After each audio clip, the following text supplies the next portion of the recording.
pessoal, tudo bem? Espero que sim. Bom, entre as perguntas que eu mais recebo, tanto no e-mail, por conta do YouTube, no direct, principalmente naquelas enquetes que eu faço de sábado no Instagram, é referente à utilização do véu. E eu recebi uma enxurrada de perguntas dessa, porque sem ser esse sábado que passou no anterior, surgiu novamente essa questão, eu comentei e aí o direct bombou referente a isso. Antes de ir para a resposta ou para a reflexão, quero deixar claro uma coisa fundamental. Eu não sou um reformista, um revoltado, nada disso. O canal nasce porque eu sempre tive muito prazer de responder perguntas, outra hora eu tinha acessibilidade ou acesso a um número bastante grande de pessoas fisicamente, e agora eu me utilizo do meio digital para continuar respondendo essas pessoas. O que acontece é que outras pessoas que não sabiam dessa minha rotina acabam sabendo dela e às vezes acompanhando ela de maneira digital. Então, não é um confronto e nunca será contra nenhuma denominação, seja evangélica, protestante, católica romana, ortodoxa ou matriz africana, nada a ver com isso. Resposta, pergunta feita, resposta, e quando eu não sei a resposta, uma reflexão pessoal referente ao tema. E o tema de hoje é a utilização do véu recomendado por Paulo para a igreja de Corinto, narrado e descrito na carta aos Coríntios, primeiro, no capítulo 11. Eu tô com rinite, tá? Então, por isso que eu tô... Não é Covid. Antes de responder isso, ou tentar responder, eu quero deixar algo muito aqui fundamentado e de forma muito séria para as pessoas que se interessarem de fato em ouvir e ver esse vídeo. Toda a Bíblia, seja um capítulo, seja um livro, seja um verso, ele tem um contexto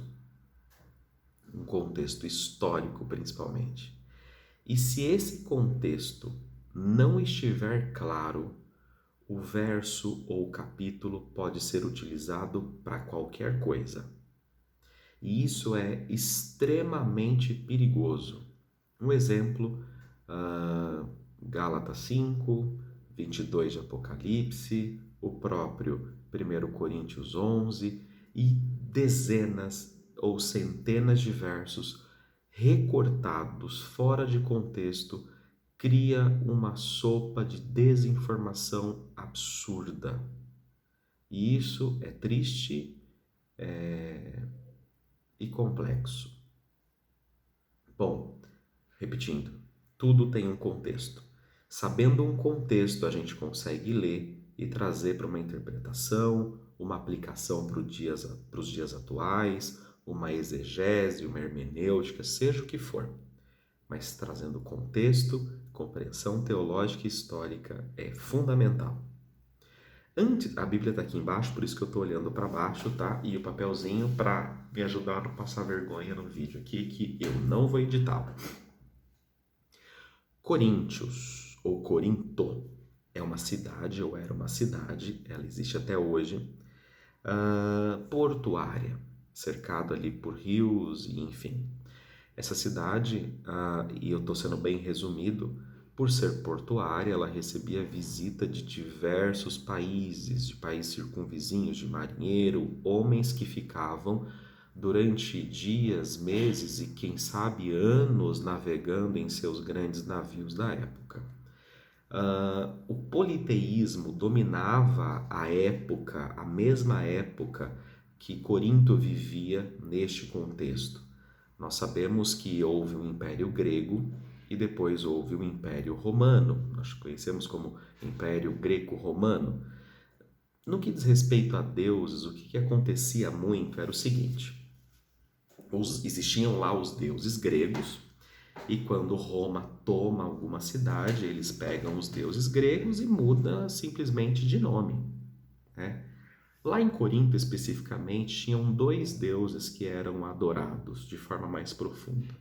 O deus Apolo, que é um deus conhecido por sua beleza, pela música, pelo seu poder belo. Vamos resumir pelo belo.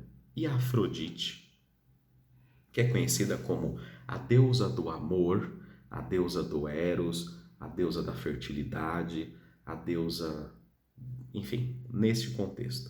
Quando eu falo amor, eu não estou falando um amor compreensivo, compreendido como o amor filia, como o amor ágape.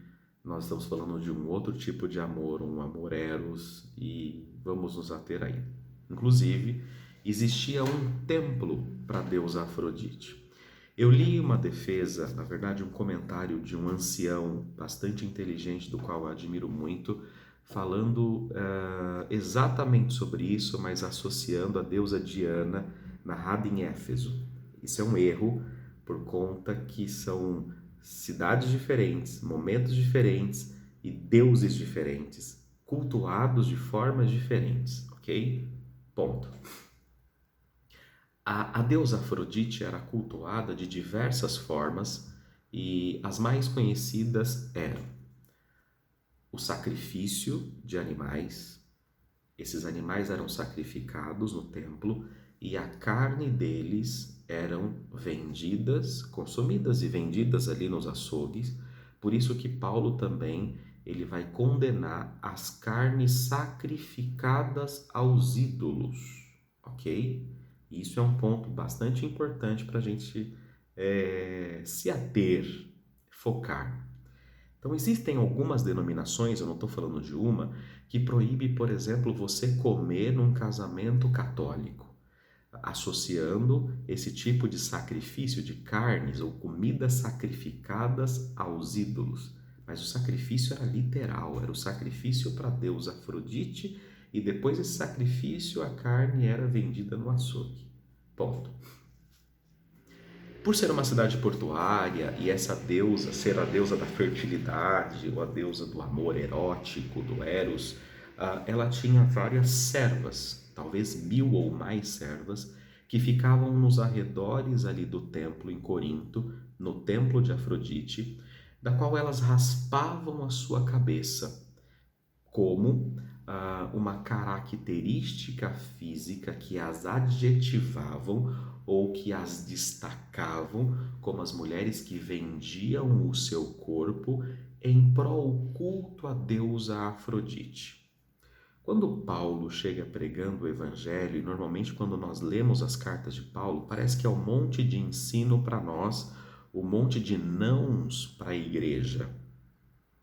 Pelo contrário, ele está corrigindo um costume de séculos, ele está corrigindo um costume de um povo gentil, politeísta, pagão, do qual não conhecia o uno Deus de Abraão, Isaque e Jacó, ou o Deus judeu.